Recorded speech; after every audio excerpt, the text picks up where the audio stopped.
Amen. And palakpakan natin ang Panginoon. Amen. Hallelujah. Tunay nga na napakaganda ng programang ito. 1 week, inalala natin ang ginawa ng Panginoon sa ating buhay. Especially itong highlights ng resurrection or yung Easter Sunday or yung, ano ba tawag doon? Sasang week? Passion Week. Amen? Pag sinabing Passion Week, yung passion ng Panginoon, yung pag-ibig ng Panginoon, yung buong linggo na yun, pinakita ng Panginoon.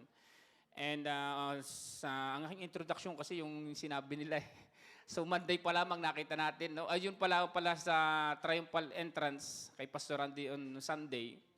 Ay kaya nga tawag doon ay triumphal entrance. Ibig sabihin ay triumphal meaning nagtagumpay na. Nagdesisyon na ang Panginoon, amen, na pumasok doon. And nagtagumpay na doon sa kanyang tawag doon ay triumphal entrance, doon sila nagkasiyahan.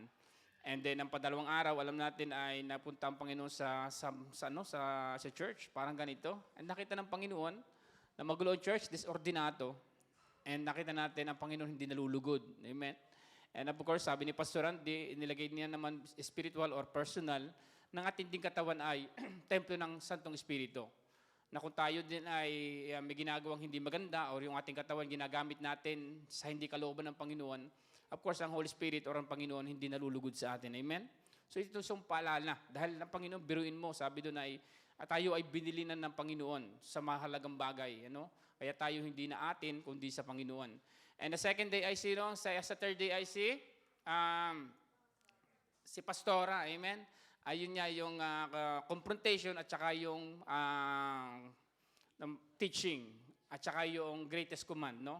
So, nag-teach ang Panginoon, ang pinakamahalagang turo ay mahalin natin ang Panginoon mong Diyos ng buong puso, kaluluwa, isip at lakas. Amen? And the second one, ang sabi doon ay mahalin mo ang iyong kapwa katulad ng pagmamahal mo sa sarili mo. Amen? Kaya tayo din ay maganda rin palang mahalin natin much more yung ating sarili in a way na mahalin din natin na much more yung ating kapwa. Amen? So mahalin din natin at alam natin na yung nasa salamin natin ngayon na yung binabanggit ng Panginoong ito ay hindi lamang ito parang wala siyang sentimental. Nung nakatayo siya tinatanong, mapapansin po natin sa ating pinag-aaralan, ito po yung panahon ang Panginoong Sus ay ang isip niya ay malapit na siyang mapako. At bumibitaw siya ng mga salitang makakahulugan na sinasabi niya, mahalin mo ang Panginoong mong Diyos. Amen? Hindi niya dinadirect na bilang siya Diyos, hindi niya dinadirect na nakikita ko doon, hindi niya dinadirect na mahal kita. Lagi nire-refer niya, mahalin mo ang Panginoong mong Diyos. And then sinasabi niya na mahalin mo ang iyong kapwa katulad ng pagmamahal mo sa iyong sarili. And then ang patatlong araw, si JR, medyo parang nagsisisi ata si JR, si Judas. Si Judas daw napatapat sa kanya. Amen? And nakita natin, napakadami nating pwedeng matutunan kay Judas. No? And of course, wala na dito si Judas. Si Judas nagpakamatay na. And pag pinag-aralan natin si Judas, from the beginning, si Judas talaga ay pinik ng Panginoon. Sabi ng Panginoon, kayo 12, pinili ko kayo. Sabi ng Panginoon, wala makakapunta sa akin hanggat hindi inaalaw ng Ama. Pero sabi doon, kayong 12 ay pinili ko. Ibig sabihin, ang Ama inalaw. And sabi ng Panginoon, yung isa sa inyo ay betrayal, magbibetray. Which is si Judas yon. And makikita natin yung ni Judas, and kasama din yun sa isang fulfillment ng prophecy sa Panginoon. And maraming nagsasabi, ang tanong ay si Judas ba ay nasa langit o nasa impyerno? Amen? Ako merong stand na akin, pero ayoko sabihin, baka mag-isip kayo ng And, amen? Nasa impyerno? Pastor Bailon natawa eh. Sige, wag mo natin pag-usapan si Judas. Amen? And then, ang apat na araw ay sino? Si Pastor Bailon. Amen? And then, ang kanyang itinuro ay about sa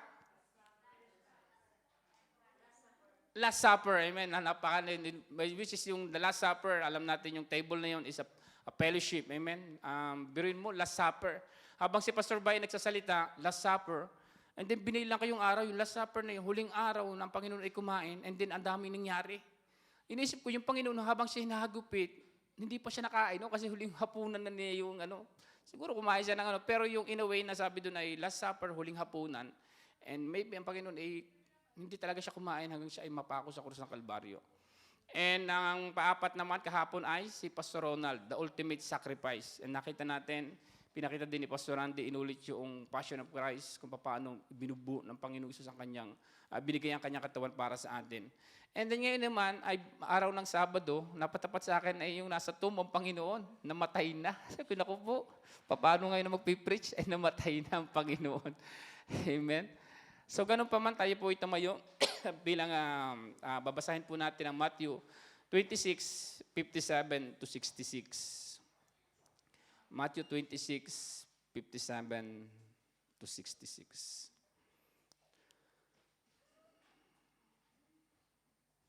Amen. Hallelujah.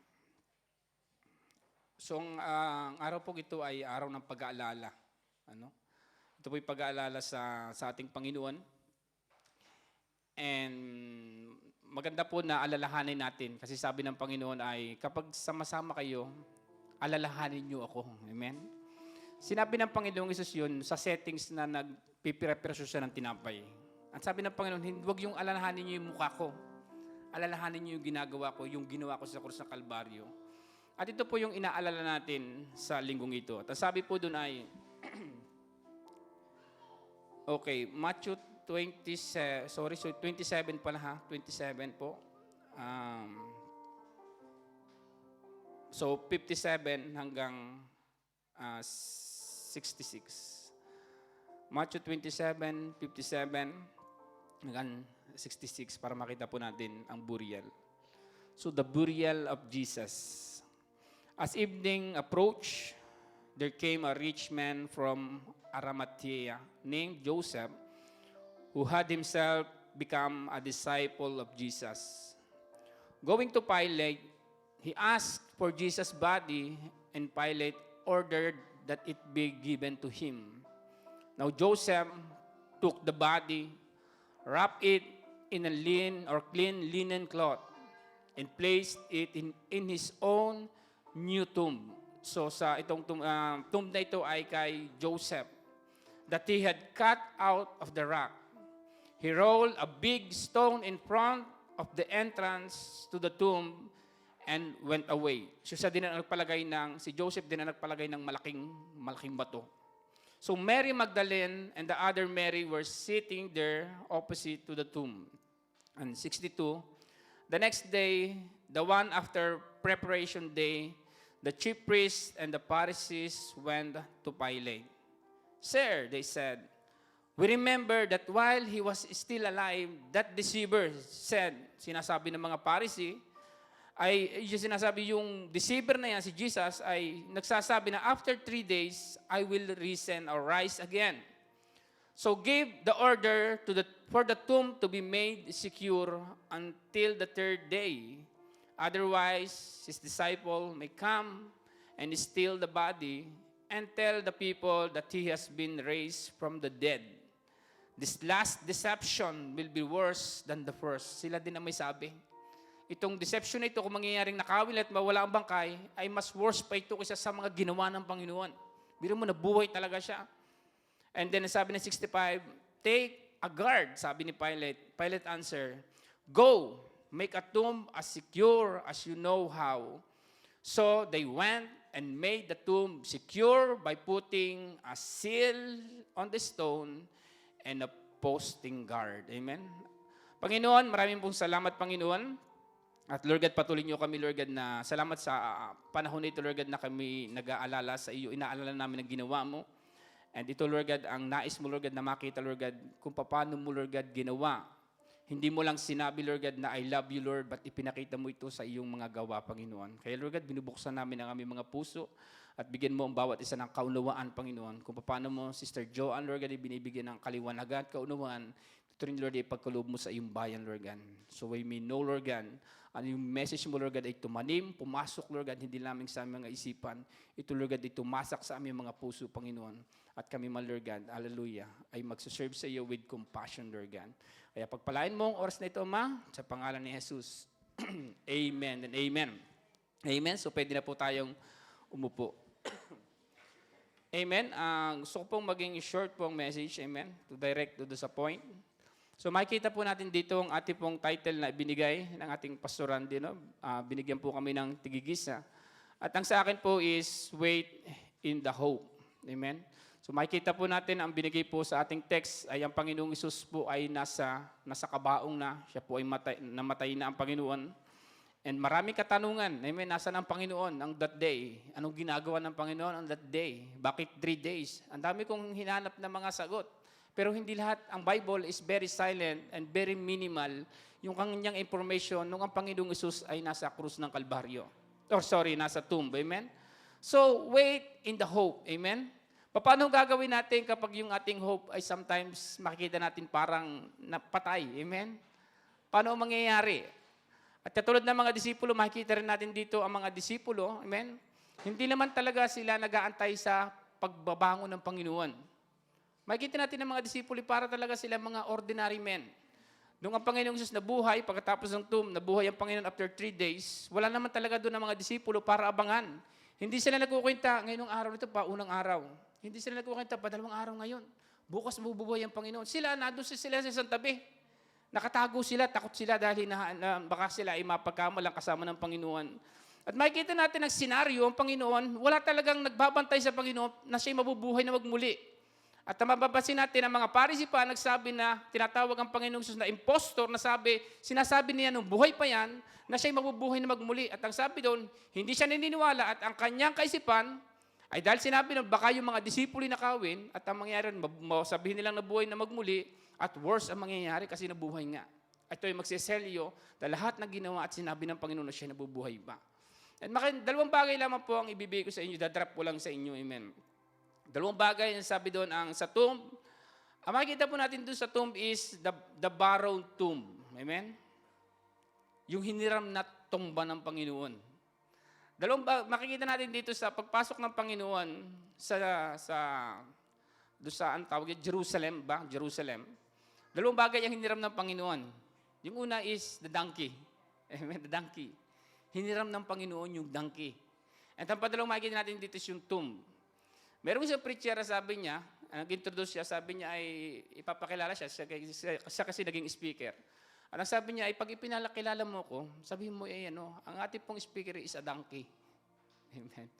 Sabi ko, Pastor, hindi ko po magagawa yan kasi kayo ay madami kayong mga vocation or something na kilalang tao. Sabi basta sabihin mo ako ay donkey. And then, wala nagawa yung prince, sabi niya, okay po, ngayon po tayo may speaker. Ang ating pong speaker ay pagpalagay na natin si Kurt. Pero sabi daw po, ipakilala ko po daw siyang si donkey. So, ipinakilalang si donkey. Ang sinabi niya, kinuha niyang mic, sabi niya, alam niyo ba kung bakit nagpakilala ako na donkey? Kasi nung Panginoong Jesus pumasok sa triumphal entry, akala na doon ng donkey, siya yung pinapalakpakan ng mga tao. Amen? Akala niya yung sinasabing, Hosanna, Hosanna. Pero hindi niya nakikinalalaman na meron palang nakaupo sa kanya, which is the King of Kings and the Lord of Lords. Walang iba kundi si Jesus Christ. At kami din po mga lingkod ng Panginoon. Ang sarap tawagin na tayo mga donkey. In a way na ang dinadala natin ay ang Panginoong Jesus. Nawa, every time na ako tatayo, huwag sana akong makita, nawa yung lumampas dahil sa salita ng Panginoon, amen, ay makita ang Panginoon at yung kanyang salita ang tumanim sa atin. And now, makikita mo natin dito is what represent the borrowed tomb. The tomb was borrowed because Jesus only needed it for 3 days before rising. Sabi po doon ay, ang kabaong na yon ay hiniram lamang dahil ang Panginoong Jesus ay tatlong araw o tatlong gabi lamang doon at mabubuhay na magmuli. Demonstrating it was the temporary transition rather than a permanent rising place. Amen? So makikita natin doon na ang Panginoon, kaya borrowed yun, kasi yun ay pansamantala lamang. Pero habang binabasa ko po yung tapat na yon, and I try na, sabi ko, Lord, ano bang ibig sabihin ito? Ano bang pwedeng ibig sabihin? And nilagay ko po dito is that the borrowed tomb of Jesus in the Passion Week may represent you, me, and all the fallen humanity. We are the sinners needed to die. Amen? Para din nagre-represent yun na supposed to be, tayo yung nandun.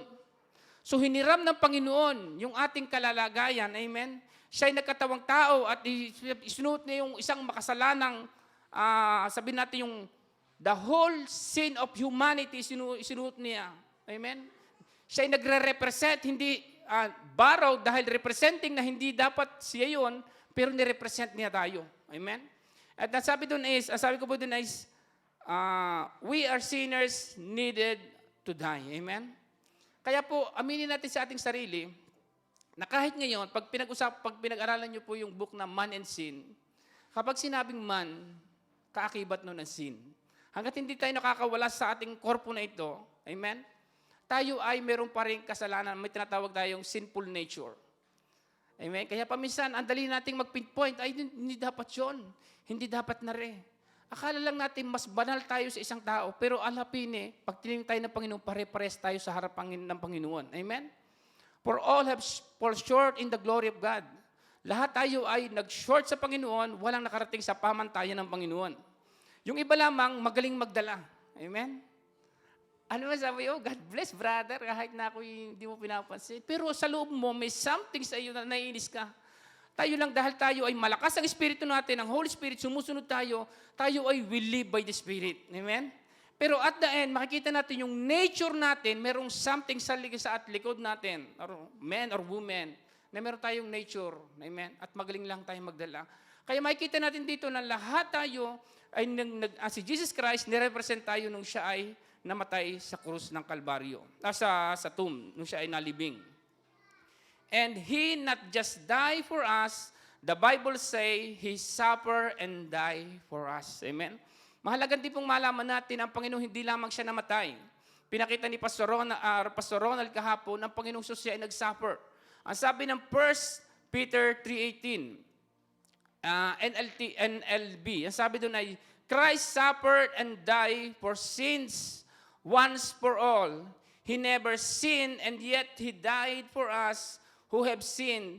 He died so He might bring us to God. Amen? So sabi doon, ang Panginoong Isus, amen, another thing na ang Panginoong Isus ay bumubo ang kanyang dugo sa krus ng Kalbaryo, is another thing ang Panginoong Isus ay mamatay sa krus ng Kalbaryo at malibing. At sabi doon, sa pamamagitan ng kanyang paglibing na yun, tayo po ay dinala ng Panginoon kay God. Meaning na ang tomb sa atin kapag tayo namatay is like a door. Amen? Pag tayo namatay dito, nasa harapan tayo ng Panginoon, ng Ama.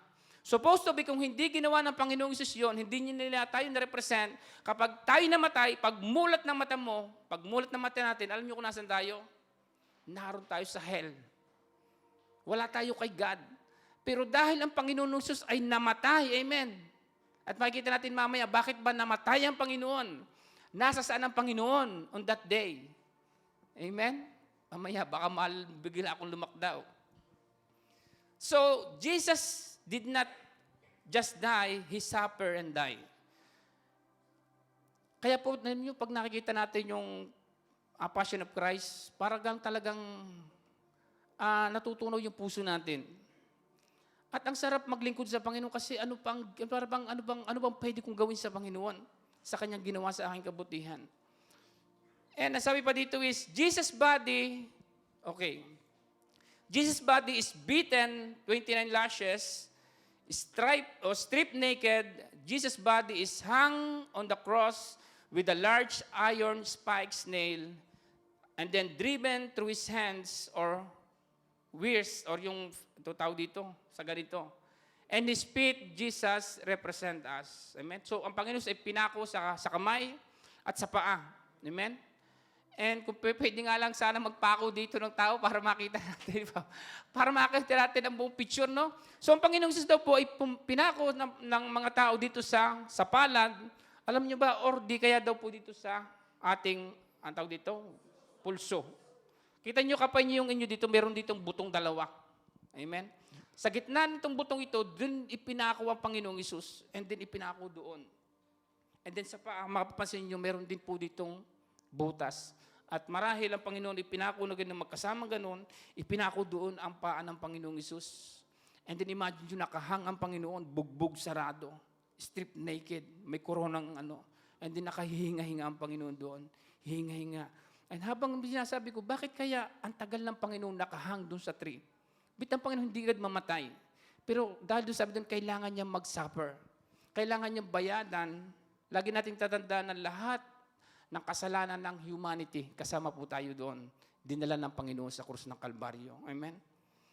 And makikita po natin dito na ipinapakita ng sabi ng Panginoon, alalahanin ninyo ako. Ibig sabihin na dapat nating makita ang ginawa ng Panginoon. And sabi po dito is, okay. So makikita mo natin, the tomb, the borrowed tomb represent, ang Panginoong Jesus na-represent tayong lahat. Kaya din ang Panginoon sa lahat ng tumanggap sa Kanya, ang sinasabi sa atin ng Panginoon, dahil na-represent tayo niya, dapat tayo pag nabubuhay pa dito sa lupa, nire-represent natin ang Panginoon. Amen? Kasi yun lang ang way para maipakita natin, yung mga nauunawa natin sa Biblia, para maipakita natin na nauunawa natin ang ginawa ng Panginoon sa atin. Lahat ng ating ginagawa na kalooban ng Panginoon is sa respond sa salita ng Panginoon. And then number 2 is the time of preparation. Dalawa lamang po ito, napakabilis po nito. The time of preparation. Makikita po natin sa Mark 15, 42 and 43. Mark 15, 42 and 53.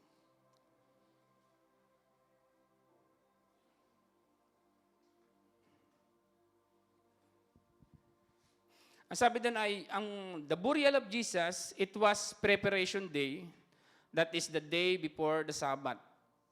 So as evening approached, Joseph the Arimathea, a prominent member of the council who was himself waiting for the kingdom of God, went boldly to Pilate and asked for Jesus' body. So makikita po natin dito yung pong panahon na ang Panginoong Jesus ay namatay, ay nilagay sa kabaong. Ang tawag po sa panahon na yun is preparation day. Amen? Preparation day. At ang nalagay ko po dito is, what is the hope in the tomb? Ano ang hope doon sa tomb? Gusto ko sana magpunta ng sementeryo. Parang uupo lang ako doon. And some way or somehow, maybe the Holy Spirit mangusap sa atin. Pero inimagine ko lang, kung nagpunta ka ng libingan, parang wala kang makikita doon. Makita mo yung mga tao na gustong alalahanin yung kanilang mga yumaon, marahil malungkot sila, may kasamang pamilya, and makikita mo doon lahat puntod. What is the hope in the tomb? Pero sa iba, to those who are perishing, the tomb is the end of life. Doon sa mga hindi naniniwala sa Panginoon, ang sabi doon ay, ang tomb sa kanila ay katapusan ng buhay. Amen? Pero sa atin, but to us who believe but to us who believe, it is the beginning of eternal life in Christ Jesus. Amen? Kaya po napakahalaga na tayo at yung ating mga mahal sa buhay ay nasa sa Panginoon. Dahil kapag po namatay ang ating mahal sa buhay at meron kayong kaalaman sa Biblia, ang sasabihin mo lang siguro ay, see you there. Una-una lamang yan. Pero hindi ka nagluluksa na parang nawala na yung iyong pamilya, nawala na yung iyong tatay. Tayo ay mayroong pag-asa na one day, amen, one day makikita ulit tayo doon sa langit kung saan walang paghihirap. Lahat, alam nyo ba, pag tayo namatay, magiging tayo daw ay mga anghel. Magiging bata ulit tayo. Amen? Tayo ba ay pag nasa langit, tayo ba ay lumilipad? Lumilipad ba ang tao doon sa langit? Amen? But just imagine, amen, kapag tayo'y namatay, papalitan uli ng Panginoon ng ating katawan ng katawang panlangit. Wala na yung katawang naluluma or natanda. Tayo pare-pares na magiging bata na uli. Amen? Kaya sabi doon ay, but to those who believe, it is the beginning of eternal life in Christ Jesus. At ito po yung ating blessed hope na iniintay sa Panginoon. And then, ang sabi pa doon ay, ang tanong uli is, where Jesus was in 3 days in the tomb. Ang tanong po ay, nasaan ang Panginoong Hesus nung tatlong araw na wala siya, nasa kabaong ang Panginoon. Sa palagay niyo, nasaan ang Panginoon? Steve Yoli, nasagot kanina eh. So sabi, nasa libingan. Nasa libingan ng mga patay. Amen? So ang Panginoong Hesus, sabi po sa Ephesians 4:8 hanggang 10, Ephesians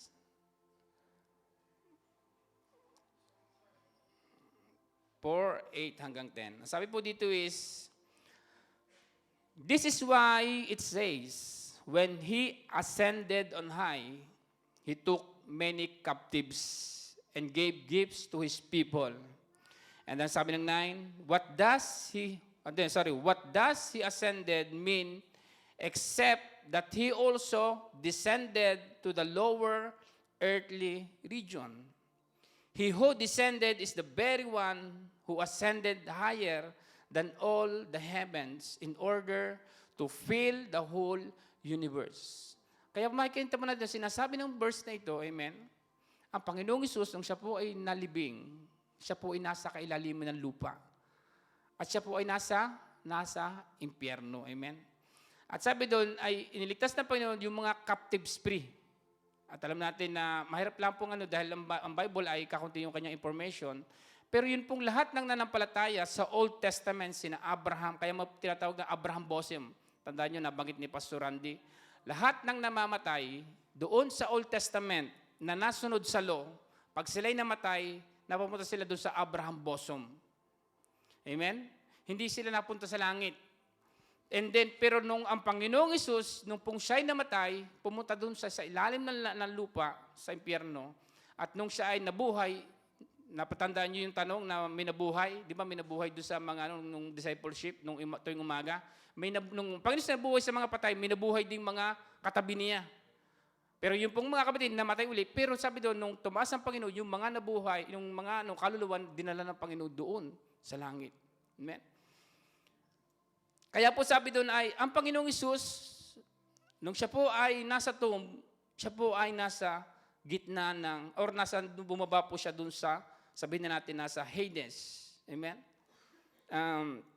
Nasaan ako? Okay. So ang Panginoon, nandun siya sa Hades. Amen? Ano kayang ginagawa ng Panginoon? Amen? Ang Panginoon ay kinalasan niya yung mga captives. Amen? Dinala na sa langit. And then, padalawang tanong is, why Jesus go to why Jesus go to the heart of the earth? O sabihin na natin, or hell. Bakit ang Panginoon? Amen? Bakit siya pumunta doon sa ilalim ng impyerno? Ang sabi naman ng Romans 1:18, I am the living one. I was dead, and now look, I am alive forever and ever. And sabi doon, and I hold the keys of death and Hades. Amen? Ang sabi ng salita doon ay, hawak ng Panginoon ang key ng Hades. Amen? Alam niyo ginawa ng Panginoong Hesus doon sa loop nung sino po sa impyerno? Noong ang mga tao ay nagkasala, sabi doon ay, huwag mo kakanin niyang, sabi kay Adan at Eva, huwag mo kakanin niyang bunga ng punong nakakaalam na mabuti at masama. Amen? Kapag kinain mo yan, ikay walang salang, ikaw ay mamamatay. Amen? Alam natin ang story, kinain Adan at Eva. Alam nyo nangyari, lahat ng humanity from Adan at Eva, sila po tinatawag na fall. Kaya po tawag doon sa title ng NIV is the fall of man. Meaning, lahat ng tao, pag namatay sila, lahat ay fall. Pupunta sila sa impyerno. At ang susing yun ay kay Satan. Amen? Kaya ang ginawa ng Panginoong Hesus, kaya sabi ng Biblia, ang the last enemy ng Panginoong Hesus is, what? Anong the last enemy? Another thing, pag pinag-usapan natin ang cross, yun ay kabayaran ng ating mga kasalanan. Amen. Pag sinabi namang last enemy, the key of hell, ang Panginoong is pumunta doon sa impyerno, siyempre, paraphrase na lamang, hindi naman tayo nakarating doon, walang sinabi yung Bible, pero kinuha ng Panginoong Hesus uli yung susing yun sa kamay ni Satan. At sabi niya, nasa akin ngayon ang susi ng langit at ang susi ng impyerno. At sa Panginoong Hesus, lahat ng creation siya ang magdi-decide. Amen? Whether ikaw ay pupunta sa langit o impyerno, nasa akin pares ang key. Amen? Kaya sabi doon, I am the way, the truth, and the life. No one come to the Father except through me. Hindi kay Maria, kay Santo Juan, or kay Santo ano. No, I am the way, sabi ng Panginoon.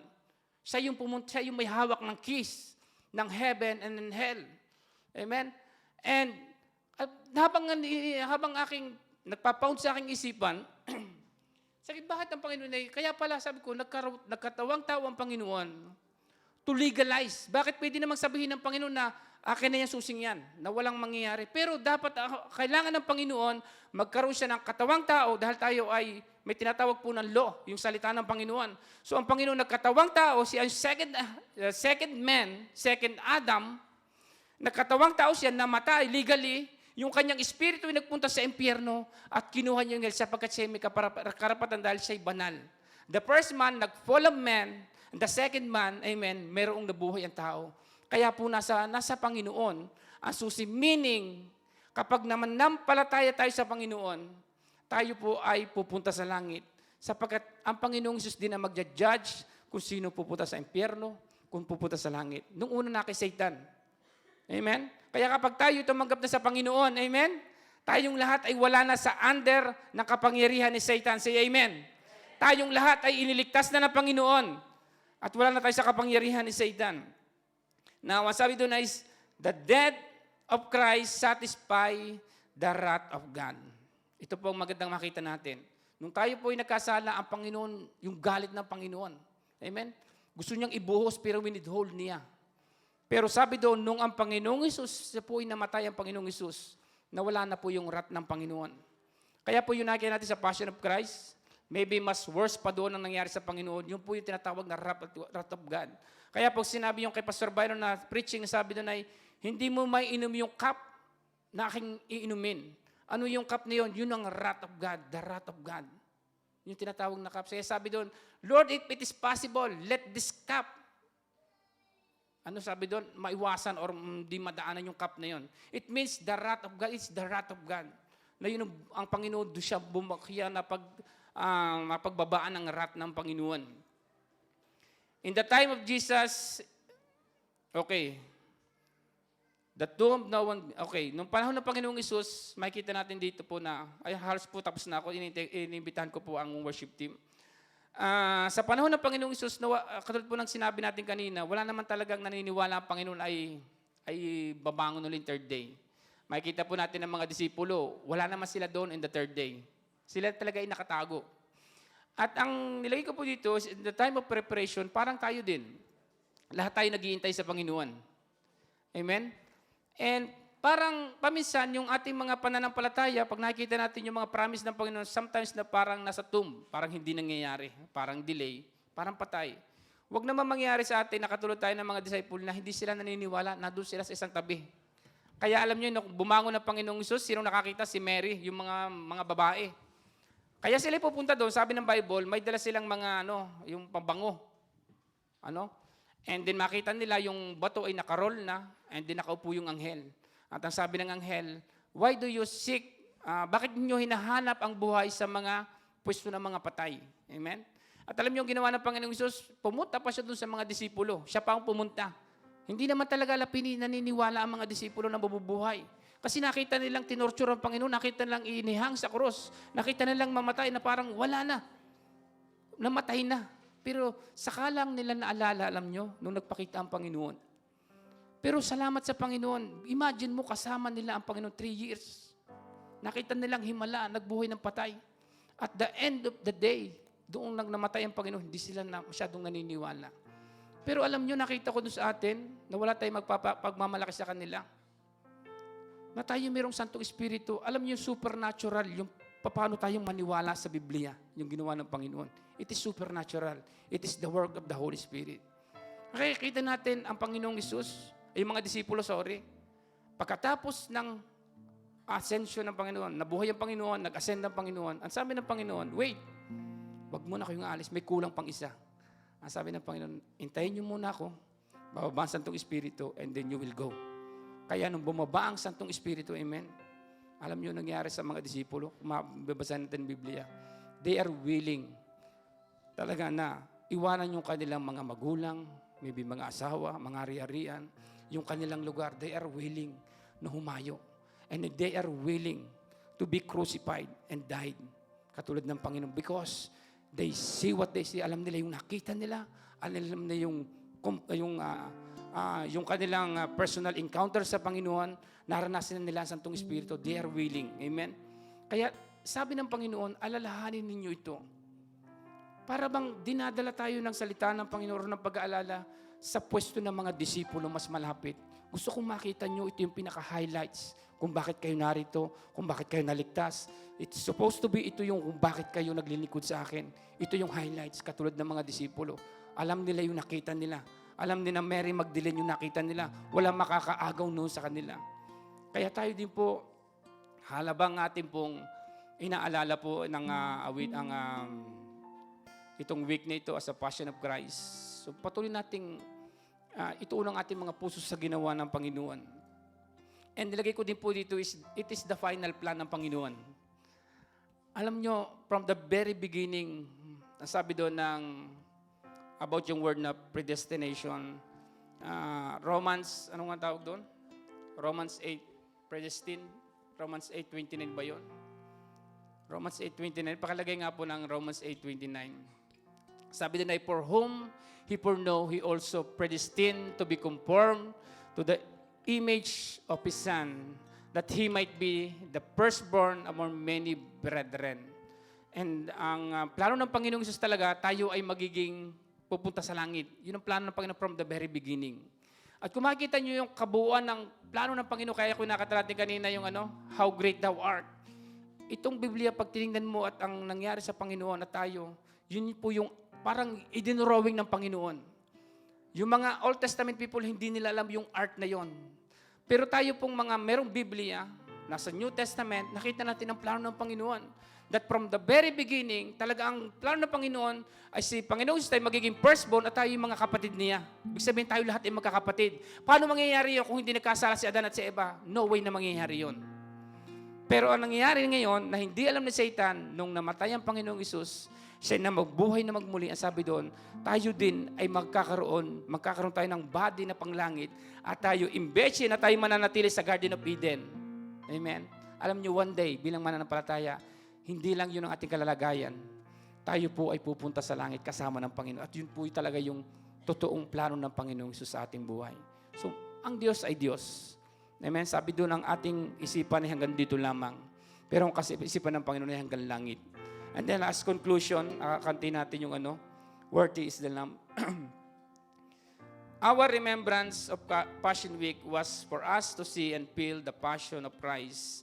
Like disciples, see it and feel it. So nabanggit ko na po ko sa inyo kanina. Kaya po yung mga disipulo, they are willing, para po alisin lahat yung trabaho nila. Amen. Willing sila na umalis sa town nila to preach the gospel. Kahit na sabihin nun willing din sila sino bang pinutol sa gitna? Inihang siya, nilagari sa gitna. Yun yung nilagari sa gitna. Pag hindi mo dinanay ang Panginoon, papatayin ka namin, lahalagarin ka namin sa gitna. Anong pangalan ng disciple na yon? Ang sabi ng disciple siguro, sige, lagariin mo na ako sa gitna. Kasi bakit sila willing? Dahil alam nila yung nakita nila. Naramdaman nila ang kapangyarihan ng Panginoon. At ito po yung nais ng Panginoon na makita natin sa this week po. Amen? So awitin natin na worthy is the Lamb. Hallelujah.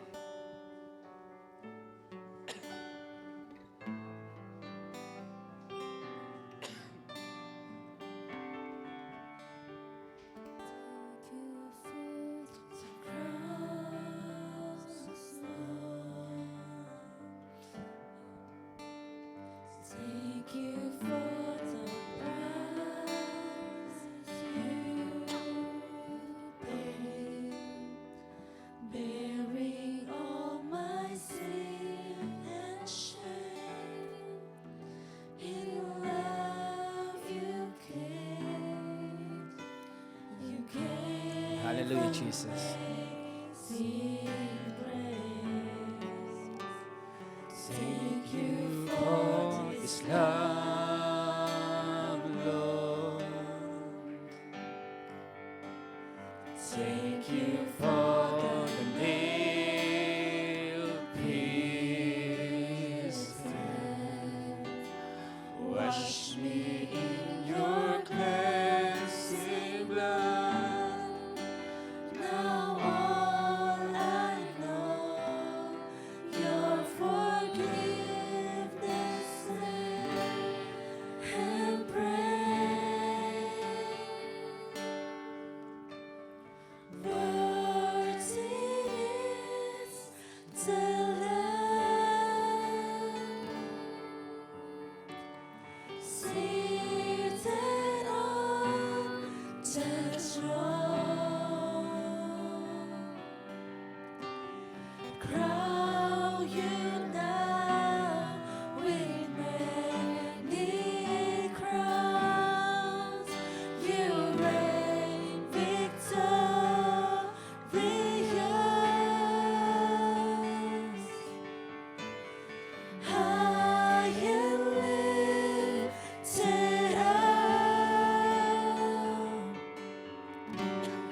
Jesus, Son of God, the turning of heaven crucified.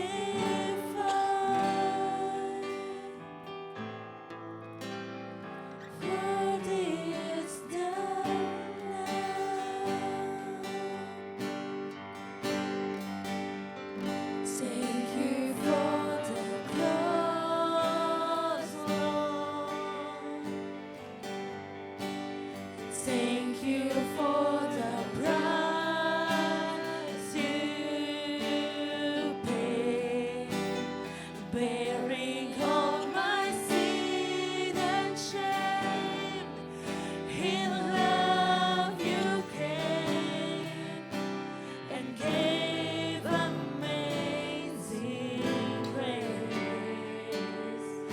Thank you for this love, Lord. Thank you for the nail-pierced hands. Wash me in your cleansing blood. Now all I know, your forgiveness and embrace. Worthy is the Lamb, seated on the throne. Crown you now with many crowns. You reign victorious.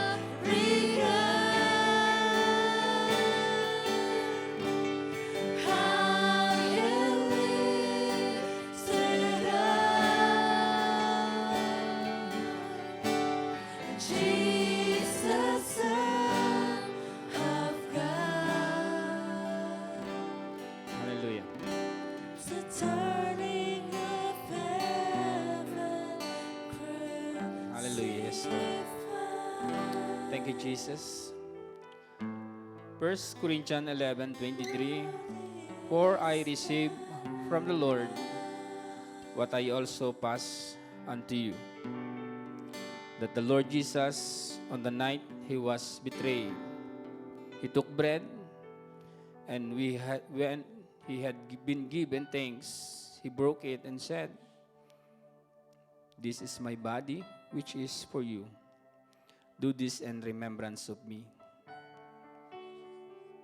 And in the same way, after supper, he took the cup, saying, "This cup is the new covenant in my blood. Do this whenever you drink it in remembrance of me. For whenever you eat this bread and drink this cup, you proclaim the Lord's death until He comes."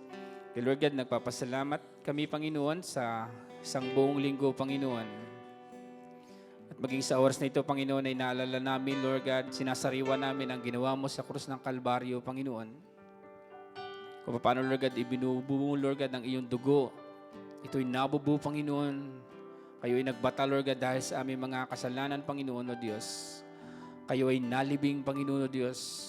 At muli kayong nabuhay. At sinabi mo, Lord God, na kayo ay, Lord, ay pumunta sa langit para mag-prepare, Lord God.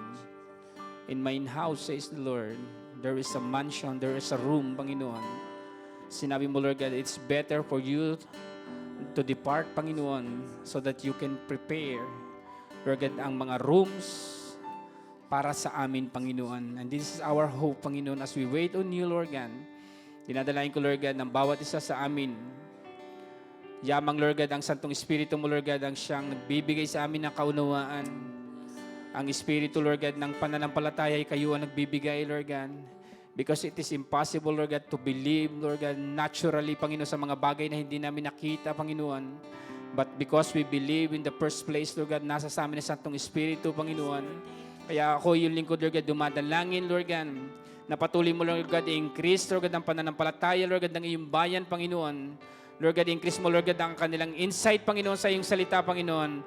At alam namin, Lord God, kung ano man ang gagawin namin, Lord God, sapagkat yun ang iyong ini-expose sa amin, Lord God, sa Panginoon, yung Santong Espiritu, Lord God. Kaya, Lord God, be sovereign, Panginoon. Hawakan mo ang bawat isa, Panginoon. And we declare, Panginoon, that there is the power in the resurrection, Panginoon. There is the power, Lord God, in the blood, in the ultimate sacrifice. There is a power in the burial, Panginoon o Diyos. There is a power in resurrection, Lord God. At sinabi mo sa iyong salita, the same Spirit, Lord God, that raised Jesus from the dead, Lord God, ito rin, Lord God, ang magre-raise sa amin in the last day, Panginoon, Lord God. Kaya, Lord God, we are more than conqueror, Panginoon Diyos. Palakasin mo ang iyong bayan, pinapasalamatan ka na namin, pinupuri, Lord God, sa lahat ng ito, Panginoon. Dinadakila ka, Lord God, ginagalang iyong presensya sa aming kalagitnaan. At sinasabi, Lord God, we thank you, Lord God. We glorify you, Lord God. Hallelujah. In Jesus' mighty name. Amen and amen.